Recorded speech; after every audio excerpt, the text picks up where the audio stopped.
night was heavy with silence, broken only by the distant barking of stray dogs.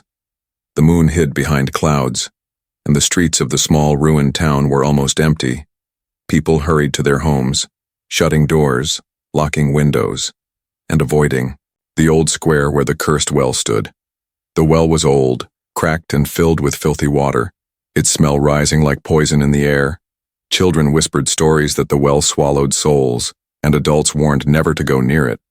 But tonight the square was not quiet. Tonight it held screams. A group of villagers dragged someone through the dust, their torches flickering in the dark. It was not a thief, not a murderer, but an alien woman, her arms tied, her face pale with fear, her skin shimmered faintly under the moonlight, her eyes wide and glowing like two frightened lanterns. The villagers shouted cruel words, calling her cursed, calling her a danger. No one defended her. No one stepped forward to ask why she was being punished.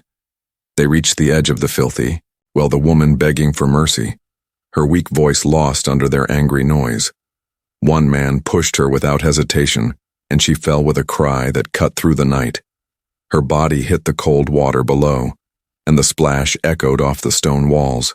The villagers peered down for a moment, their faces hard, their hearts colder than the night air. They said she deserved it. They said the town would be safer now. Then, one by one, they turned away, leaving the square empty once more. Her cries echoed after them, soft at first, then desperate, then fading into sobs. The square returned to silence, but not complete silence, for in the shadows one man had stopped. He was not rich, not powerful, not even respected in the town. He was a worker, a poor man who spent his days fixing broken carts, cleaning stables, and carrying loads. Too heavy for his weak shoulders, he was used to being invisible, ignored, forgotten, but his ears caught the sound no one else wanted to hear.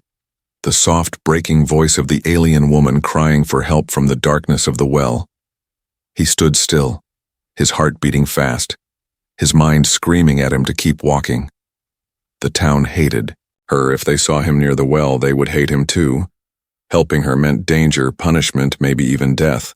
But the sound of her voice pulled at something deep inside him, something human that refused to stay silent.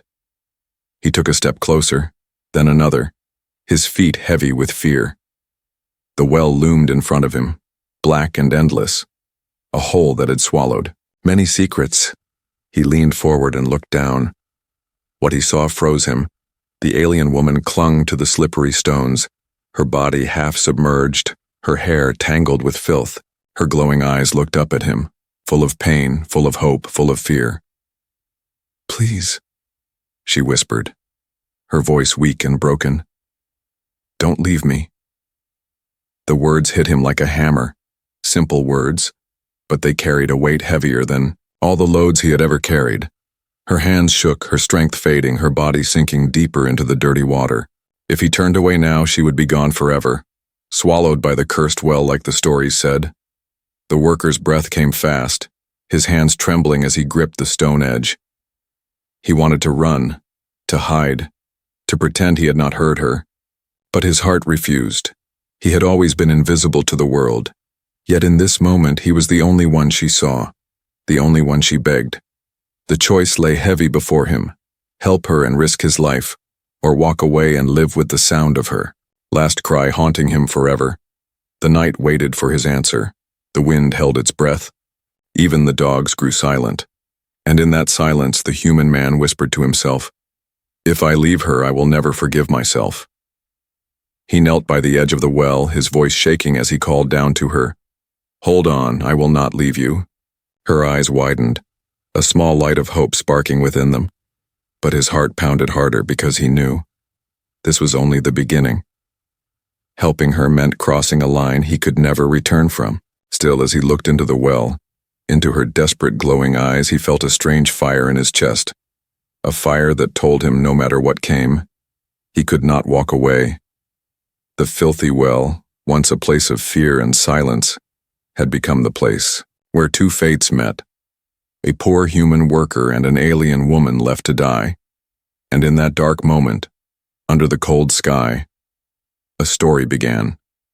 A story no villager would ever forget. The worker's hands clung to the rough stones of the well as he leaned forward. The faint torchlight left behind by the villagers was already fading. Leaving the square in near darkness down below, the alien woman's voice trembled, weak but clear. "Please don't go, please," she whispered, her words soaked with fear. He swallowed hard, his throat dry, his heart pounding so loud it felt like the whole town could hear it. His first thought was simple. He needed to run, disappear, pretend he had never stopped. But her eyes, glowing faintly in the black water, held him where he stood. They were not the eyes of a monster, not cursed, not dangerous.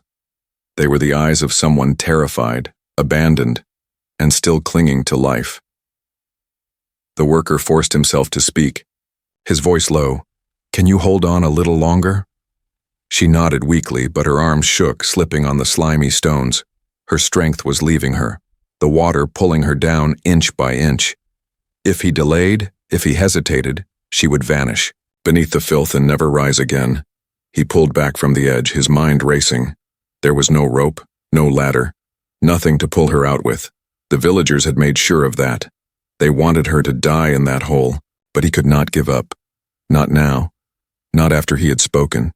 His promise bound him, and the weight of it was heavier than anything he had ever carried. He searched the ground with frantic eyes, finding nothing but broken stones and trash. Finally, he spotted an old wooden pole lying near a collapsed stall. It was cracked and weak, but it was all he had. He dragged it across the square, his body straining with every pull. When he reached the well, he lowered it carefully, his hands burning. As the rough wood scraped his palms, "Grab this," he called, his voice louder this time. The alien woman lifted her head, her hands trembling as she reached for the pole. Her fingers brushed it once, then slipped, splashing into the water. Panic shot through him like fire. "Try again," he urged, leaning farther over the edge, almost tipping in himself. She reached again, this time locking her shaking fingers around the wood. Her grip was weak, but she held, her eyes filled with desperate hope. He dug his heels into the dirt, pulling with all his strength. Every muscle screamed, his arms burned, sweat ran down his face. Slowly, painfully, her body rose from the filthy water, but the pole bent under the weight, cracks splitting through its surface. She slipped again, falling halfway back down, the splash echoing like thunder. Her cry pierced the night, cutting into his chest like a blade. "Don't let go," he shouted, his own voice breaking. Her eyes met his, and in that single glance she gave him all her trust. He pulled harder, his feet sliding, his hands bleeding from splinters. The wooden pole snapped with a sharp crack. For a breathless moment, she dangled, in the air, her body swinging dangerously. Then his hands shot out, grabbing her wrist just as she began to fall. Her skin was cold, trembling, slick with dirty water. His grip tightened until his fingers ached. He pulled with everything he had. His back screaming in pain, inch by inch he dragged her up over the stone edge. Finally, with a last burst of strength, he collapsed backward onto the ground. The alien woman tumbled beside him, coughing, shaking, her body dripping filth. But she was alive, breathing, her chest rising and falling against the broken stones. The worker lay gasping, staring at the night sky. His heart still hammered like a drum, his body weak. But inside, something had changed. He had done what no one else dared. He had saved her from the well. She turned her head slowly toward him, her glowing eyes soft with gratitude. "Why?" she whispered, her voice broken and fragile. "Why did you help me?" He had no answer, only silence. He stared at her bruised arms, her pale face, her trembling lips. She was not a danger, not cursed, only hated because she was different. Something inside him ached, something deeper than fear. He whispered back almost to himself, "Because no one else would." For a moment, the square was quiet again. No angry villagers, no barking dogs, only the sound of her weak breathing and his racing heart. But even in that silence, he knew, danger still lurked. The villagers believed she was gone, dead in the filthy water. If they discovered she was alive, they would come again. And this time they would not leave her fate to chance. The worker sat up slowly, his body heavy but his mind sharp. He looked at her, at the way she struggled to even sit, her strength almost gone. If he left her here, she would not survive the night. And if he carried her to safety, his own life might be ruined. Yet as her weak hand reached toward his, trembling, uncertain, he knew his choice had already been made the moment he looked down into that well. The desperate voice that begged for help had chained his heart, and now, for better or worse, their fates were tied together. The worker's chest still heaved with heavy breaths, his arms numb from pulling, his palms burning with cuts. Beside him, the alien woman lay on the ground, coughing and shivering, her body soaked in filth. The night wind was cold, and it carried the smell of the well, sharp and foul. Her lips trembled as she whispered thanks, but the sound was so faint it was almost lost in the air. He stared at her, wondering what to do next. She was free from the well, but she was not safe. Not yet. Her body was weak, her eyes barely open, and the marks of rope burns showed where she had been tied. He knew if he left her here, the villagers would find her again, and this time they would make sure she never saw the light of day. But carrying her away meant carrying danger too, for both of them. The worker pushed himself up slowly, his legs trembling under the weight of fear and exhaustion.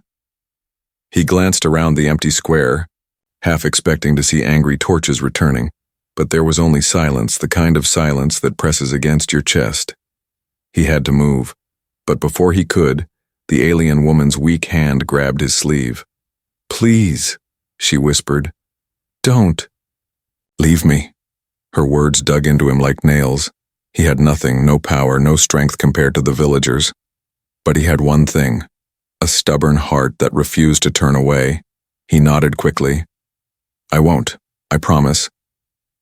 Then he looked around, again, searching for something, anything to help her walk. That was when he spotted it, an old coil of rope thrown carelessly near a broken cart. It was frayed, covered in dust, but still strong enough to hold weight. He rushed to it, pulling it free, his fingers trembling. As he worked, his mind raced with plans he didn't even know he could make. He could tie it around her waist, help her walk, or use it to carry her if she collapsed. He hurried back to her side, his breath misting in the night air. Her glowing eyes followed him, half confused, half hopeful. He bent down and spoke softly. "I found a rope. It will help." She blinked, her lips parting as if to speak, but no words came, only a small nod. With careful hands, he wrapped the rope gently around her waist, tying it firm but not tight. It was not just a rope. It became a lifeline, a bond between them. He stood, pulling on the rope lightly, testing its strength. "Lean on me," he whispered, offering his shoulder. She tried to move, her legs trembling like reeds in the wind. The rope held her when her knees buckled, and his arm caught her before she fell. Slowly, step by step, they began to move across the square. Every step was a struggle. Her breath shallow, his body aching. The rope creaked with their weight, binding them together with each movement. In the distance, a dog barked, making him freeze, his heart hammering in his chest. But no villagers returned, only the endless shadows watched them. The square, once filled with hate and shouting, now carried only the sound of two souls fighting against despair. As they walked, she whispered, broken words. They said, "I was cursed. They said I was dangerous." Her voice was like a fragile thread ready to break. He listened in silence, his heart heavy. He had seen the cruelty of the villagers many times before, but this felt different. They had not only judged her, they had tried to erase her. He tightened the rope around his own arm, pulling her closer. "You are not dangerous," he said quietly. "You are just different, and they fear what they don't understand." Her eyes widened slightly, glowing faintly as they looked at him. No one had spoken those words to her before, and in that moment, something shifted. Her grip on the rope strengthened, not just from weakness but from trust. The road ahead stretched dark and uncertain, but they kept moving. At times her legs failed and he dragged her with the rope, his muscles screaming in pain. At times he stumbled, and her faint pull on the rope steadied him. The rope was no longer just a tool. It was a silent promise. that neither would fall alone. When they finally reached the edge of the town, the worker stopped. The forest loomed ahead, tall and shadowed, whispering with the sound of hidden life. He looked back at the silent square, then at her fragile figure leaning on him. His heart told him clearly. There was no going back. This night had tied their lives together with more than rope. The alien woman, weak but alive, lifted her head slowly. Her lips curved into the faintest smile, a smile filled with pain, fear, and gratitude. "Without you," she whispered, "I would have drowned." He shook his head quickly, gripping the rope tighter. "No, without this rope, without us both holding on, we would have lost each other." And as the two of them stepped into the shadows of the forest, the rope stretched between them, not breaking, not loosening. It carried the weight of survival, the weight of trust, and the beginning of something neither of them could yet understand. The rope of kindness had saved her life, but it had also bound his heart to hers. The forest was cold and dark, its tall trees standing like silent guards. The worker held the rope tight in his hand, guiding the alien woman through the uneven path. Every step was slow. Every sound in the night made him stop and listen. Owls called from above. Leaves rustled under their tired feet, and far behind them, the faint hum of the town seemed to follow, like a shadow. The alien woman's breath was weak, her body trembling with every movement, but her eyes glowed faintly in the dark, guiding him when even the moonlight failed. He felt her weight leaning against him, heavy but fragile, like carrying glass that could shatter with one mistake. Still, he did not let go, not even once. The rope between them was now more than a tool. It was a bond, a silent promise he could not break. After what felt like hours, they reached a clearing hidden deep among the trees. There was a large rock covered in moss and broken branches scattered on the ground. The woman sank onto the rock, too weak to stand. The worker knelt in front of her, wiping his sweat with his sleeve, his chest burning from exhaustion. He looked at her pale face, her trembling hands, and asked softly, "Why did they do this to you?" Her eyes flickered, with pain, and for a moment she stayed silent. Then, with a voice as fragile as wind, she began to speak. "They feared me," she whispered. "Not because of what I did, but because of what I could do." The worker frowned, confused, leaning closer. She raised her hand slowly, and though her fingers shook, a faint shimmer of light danced across her skin. It was not fire, not magic, but something softer, something that felt alive. "I can heal," she said, her voice breaking. "Wounds, sickness, pain. My touch can mend them, but instead of kindness, it brought me hate." Her eyes filled with tears glowing like tiny stars. "They called me cursed. They said my gift was unnatural. And when I tried to help a sick child, the mother screamed that I was poisoning her blood." Her voice cracked, her shoulders shaking. "That is why they tied me, why they threw me in the well. They wanted my light to drown in the dark." The worker sat in silence, her words sinking into his heart. All his life he had seen cruelty, the way people turned on anyone different. But hearing her story, seeing the scars on her wrists, it was more than cruelty. It was fear turned into evil. He clenched his fists, anger boiling inside him. "You saved lives and they tried to kill you," he muttered, his voice low but sharp. She nodded, tears slipping down her face. Then she looked at him with trembling lips. "I was not afraid for myself, I was afraid for my child." The worker's heart stopped. "Child," he repeated, his voice barely a whisper. The alien woman nodded, her body shaking harder. "They do not know, they cannot know. My child is hidden, waiting for me. But without me, without food, without care." Her voice broke completely. She covered her face with her hands, sobbing, the sound cutting through the night like knives. The worker stared at her, shock and fear twisting in his chest. There was more than one life tied to hers. More than one. Fate resting on his shoulders. Slowly he reached out, gently pulling her hands away from her face. Her eyes, wet with tears, looked into his, desperate and full of pleading. "Where?" he asked softly. "Where is your child?" Her lips trembled as she whispered the words. "In the ruins, by the old river mill, hidden where no one dares To go. The worker knew the place. Dark, broken, a place even thieves avoided. It was the kind of place where shadows lived longer than people. And now, a helpless child was waiting there, alone. The truth weighed heavy on him, pressing like a stone against his chest.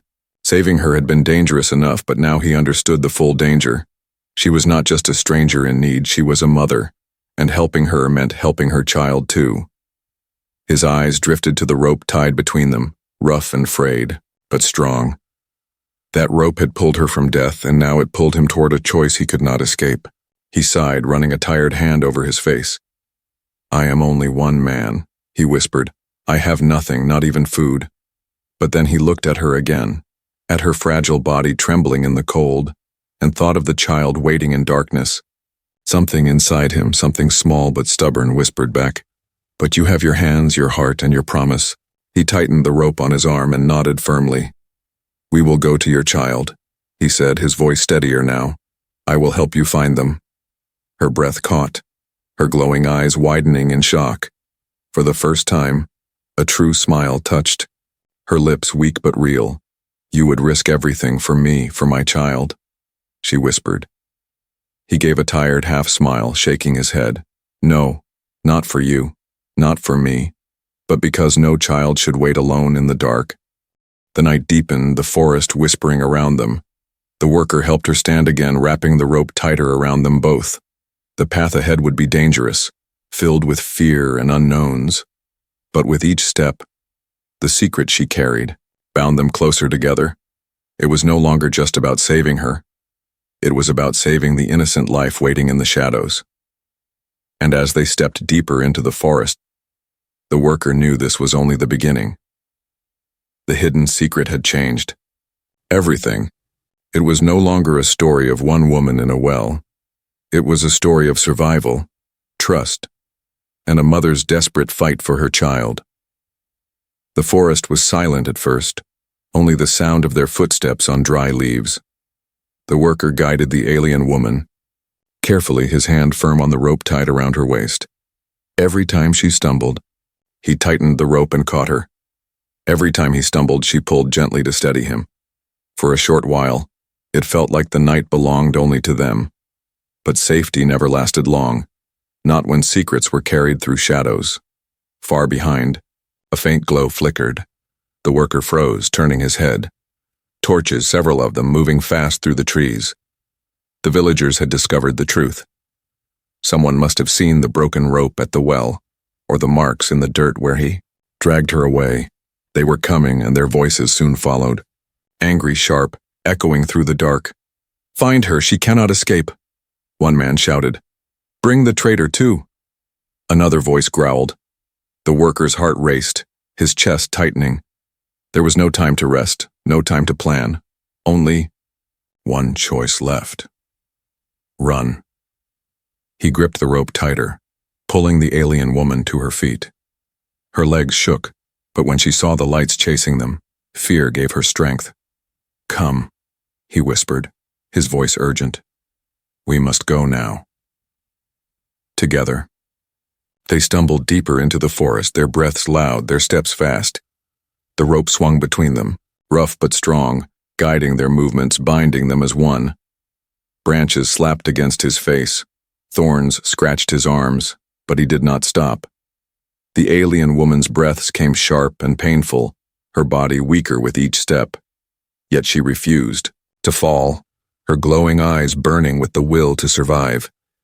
Behind them, the shouts grew louder, closer, the fire of the villagers' torches dancing between the trees.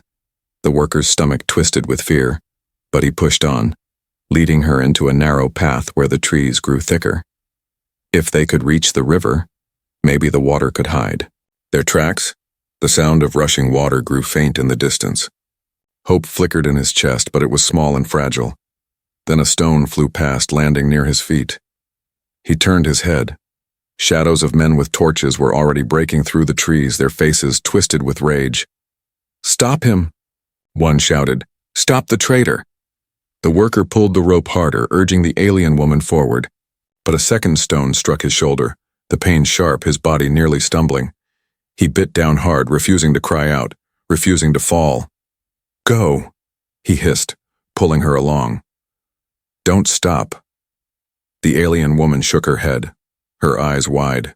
With fear, she tried to slow, tried to stay beside him, but he pushed her forward with every ounce of strength left. The rope between them pulled tight, digging into his skin. Behind them, the villagers shouted again, their footsteps crashing. Closer? The worker's mind screamed with desperation. They could not outrun them, not with her so weak, not with him already bleeding. Then ahead, the trees broke into an open clearing. The moon spilled silver light across the grass, and beyond it, the river shimmered like glass. Hope surged through him, sharp and sudden, but so did danger, for the villagers were close enough now that their torches lit the edge of the clearing. There was no time left, no chance to think, only one final choice. The worker pulled the alien woman into the clearing, his body screaming with exhaustion. "Hold on," he whispered. "We are almost there." Her eyes locked onto his, glowing, brighter than the torches behind them. Together they stumbled toward the riverbank. The sound of rushing water filled the night, drowning out the shouts behind them. Then came the moment of truth. The villagers burst into the clearing, their torches lighting the grass like fire.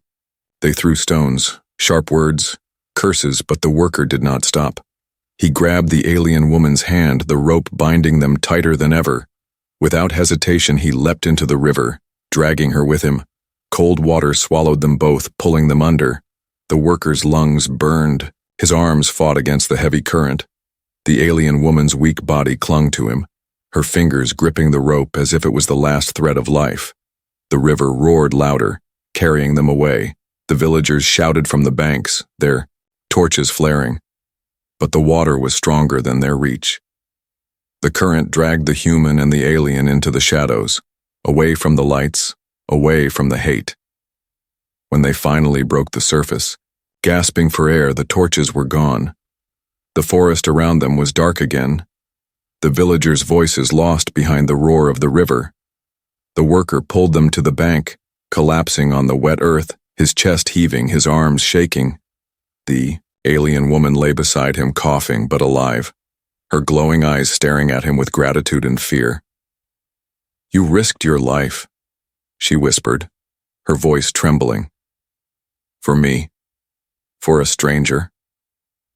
He shook his head weakly, water dripping from his hair. "No, not a stranger, not anymore," he said, his voice quiet but firm. Her hand touched the rope still tied between them, her lips trembling with a faint smile. "You could have left me, but you chose to stay," she whispered. He met her gaze, tired but unshaken. "As long as this rope holds, I will not leave you," he said. The night around them was quiet again, but not safe. The villagers would not give up, not yet. Still, for the first time, the worker felt a spark of strength. They had escaped together, bound by rope, by trust, and by something deeper. Neither of them could name yet. The river carried them far from the torches of the villagers. When the worker finally dragged himself and the alien woman onto the muddy bank, the forest was silent again. The moonlight fell gently through the leaves, silver and cold. For a long moment they lay there, gasping, their bodies weak, their clothes heavy with water. The alien woman coughed, her voice breaking, her chest rising, and falling fast, her glowing eyes looked toward the worker, full of fear and hope mixed together. He sat up slowly, wiping the mud from his face, his muscles aching from the fight against the current. But his mind did not rest. He remembered her words in the forest, the truth she had shared, a child hidden in the ruins by the old river mill, waiting for a mother who almost never returned. The worker's chest tightened as he thought of the child alone in the dark, hungry, afraid, listening to the cries of the night with no one to comfort them. He looked at the alien woman, trembling and weak. Her lips moved, whispering the same name again and again, though the worker could not understand the word. It was not his language, but he knew what it meant. She was calling for her child. He touched the rope still tied between them. It was soaked, heavy, but it reminded him of the promise he had made. He leaned close and whispered, "We will go. We will find your child." Her eyes widened, tears spilling down her face, her weak hand gripping his sleeve with desperate strength. "Please," she whispered. "Hurry." The worker helped her stand, his body still sore. They followed the river's edge, moving slowly, every step a struggle. The ruins were not far, but the night was dangerous, and the villagers could still be searching. He kept his ears sharp, listening for the sound of torches or shouts. Only the river and the wind answered him. At last, the broken shape of the old mill appeared. Its stone walls cracked, its roof half collapsed, the wheel long silent. It looked abandoned, a place no one would care to search. But in that emptiness, a faint sound drifted out, a small cry, weak and trembling. The alien woman gasped, her glowing eyes brightening with sudden strength. "That is my child," she whispered, almost. Falling forward in her rush, the worker steadied her, then pushed open the broken wooden door. Inside, the air smelled of dust and dampness, the floor covered in straw and broken boards. And there, hidden in the corner beneath torn cloth, was a small figure. The child's skin was pale, glowing faintly like the mother's, their eyes wide and fearful. The moment the child saw the alien woman, their face lit up. "Mother!" the child cried in a weak voice, running forward on trembling legs. The alien woman fell to her knees, catching her child in her arms. Tears streamed down her face as she held the small body close. The child was thin, too thin, their ribs showing under their skin. But they were alive, still alive, waiting in the shadows. The worker turned his face away for a moment, his chest heavy. The sight of mother and child reunited struck him deeper than any wound. The alien woman rocked her child gently, whispering words in her language. Her glowing hands brushed over the child's arms, a faint shimmer spreading where she touched. The bruises faded, the trembling calmed, the child's breathing grew stronger. The worker's eyes widened as he saw her healing gift in action. It was real, not a curse, not a danger, but a blessing. The villagers had tried to kill her for this, when all she carried was the power to save. The child looked at the worker then, their glowing eyes curious but not afraid. The alien woman turned too, her voice soft but clear. "They know," she whispered, "that you helped me, that you saved us both, and now you have saved my child too." The worker shook his head, his voice low. "I only did what anyone should have done." Her hand tightened on the rope still tied around her waist, her gaze steady. "No," she said firmly. "Others walked away, but you did not." The moment of peace was brief. A noise cracked in the distance, the sound of branches snapping, voices faint but growing. The workers' blood ran cold. The villagers had not given up. They had followed the river, searching the shadows. The alien woman's grip on her child tightened, fear returning to her eyes. The worker rose quickly, pulling the rope around his arm. "They will find us," he said, his voice sharp. "We cannot stay here." The alien woman looked at him, then at her child, and nodded. She stood slowly, holding the child close, her body shaking but her will unbroken. The worker led them out of the ruins, every step heavy with danger. The night was darker now, the wind colder, but his heart burned with determination. He was no longer helping just one woman. He was protecting a family. And with each step, the weight of that choice grew. But so did his resolve. The rope between them swayed as they moved, carrying not just survival but hope. The child clung to the mother leaned on the worker, and the worker carried them both with his strength. The villagers might hunt, them the night might swallow them, but together they were stronger than fear. And in that moment the worker understood. Saving the alien woman from the well had been the first step, but saving her child from the shadows was the reason he could never turn back. The night was not quiet anymore. Behind them, faint torches flickered between the trees, and angry voices echoed in the distance. The worker felt his chest tighten. With every sound, the villagers were close, closer than he wanted, and they would not stop until the alien woman and her child were gone forever. The alien woman held her child tightly, whispering comfort into their ear. Her glowing hands brushed the child's hair, steadying their trembling body. The child clung to her, eyes wide, trusting her completely. The worker saw the fear in both of them, but he also saw something else, something stronger, a spark of hope. He tightened the rope tied around his arm, pulling them both forward. "We cannot run forever," he whispered, his voice heavy. "We must face them." The alien woman looked at him in shock, her glowing, eyes wide. "Face them," she repeated softly. "They will kill you. They will kill us." The worker shook his head, his jaw firm. "No. If we keep running, they will never stop. But if we stand, maybe they will listen, maybe they will see." The forest thinned, and soon they reached the edge where tall grass swayed under the moonlight. The worker stopped, his body heavy, his heart pounding like a drum. The alien woman stood beside him, her child pressed against her chest. Together they waited, the rope stretched between them, binding them as one. The torches appeared first, glowing like fireflies in the distance. Then came the shouting, sharp and cruel. "There they are," one voice roared. "The traitor and the cursed thief!" The villagers stepped into the clearing, their faces twisted with hate, their hands holding stones and sticks. The worker stood tall, though his legs trembled. He pulled the rope tighter, as if drawing strength from it. "No more," he shouted, his voice louder than he thought possible. "You will not touch them again." The villagers froze for a moment, surprised by his courage. He had always been invisible, weak.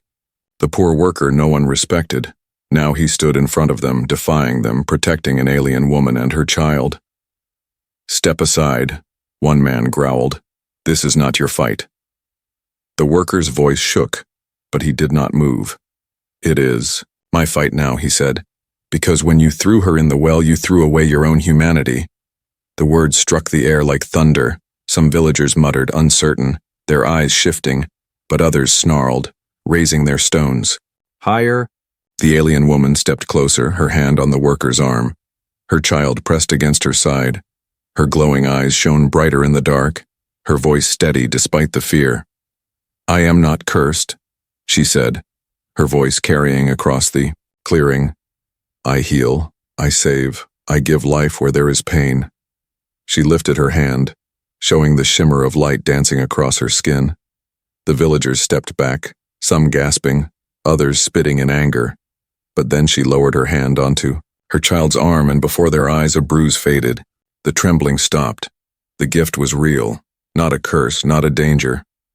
Gasps spread through the crowd, doubt cracking their hate. The worker saw the moment of weakness. He stepped forward, his voice steady now. "You tried to kill her for this, for something that could save you, save your children, save your lives." His eyes burned with anger, but also with truth. "Tell me," he shouted, "which of you would throw away a gift that could heal your own family?" The clearing grew, silent, the torches flickering against uncertain faces. Some lowered their stones, others gripped them tighter. But in that silence, the child's small voice broke through. "Please," the child whispered, "don't take my mother." The words were soft, but they pierced every heart like an arrow. For in the end, it was not anger or power that carried weight, but innocence. The villagers hesitated, their rage trembling like a weak flame in the wind. The worker stood firm, his body shaking, but unbroken. If they attacked, he knew he would fall, but he would not step aside. The alien woman stood beside him, her child in her arms, her glowing eyes shining with courage. And together they formed a wall stronger than stone, stronger than hate. Finally, one by one, the villagers lowered their stones. Their torches dimmed as the voices of anger fell silent. No one stepped forward. No one dared to break the stand. The leader spat on the ground, his face twisted. "Leave," he growled, "and never return." It was not forgiveness, not kindness, but it was enough. Enough to live, enough to begin again. The worker let out a long breath, his knees weak. He turned to the alien woman, her child still pressed against her chest. Her glowing eyes met his, and for the first time, They were not filled with fear, but with peace. "You saved me from the well," she whispered. "You saved my child from the shadows, and now you have saved us from hate." Her hand touched the rope tied between them, her lips trembling with emotion. "This rope may break one day, but the bond it gave us will not." The worker looked at her, then at the child, and nodded slowly. "I was only one man," he said, "but tonight, one man was enough." The alien woman smiled softly, her tears glowing in the moonlight. "And because of you, we will never walk alone again." Together, they turned from the clearing, stepping into the forest once more. The villagers watched, silent, their torches fading behind. The rope swayed gently between the human, the alien mother and her child, carrying the weight of all they had endured. It was more than rope now. It was trust. It was family. It was life. And as the night carried them away from danger, one truth remained clear. Nobody believed the alien woman could survive. Nobody believed she deserved to live. But one human had answered her cry, and because of that, she and her child would never leave his side.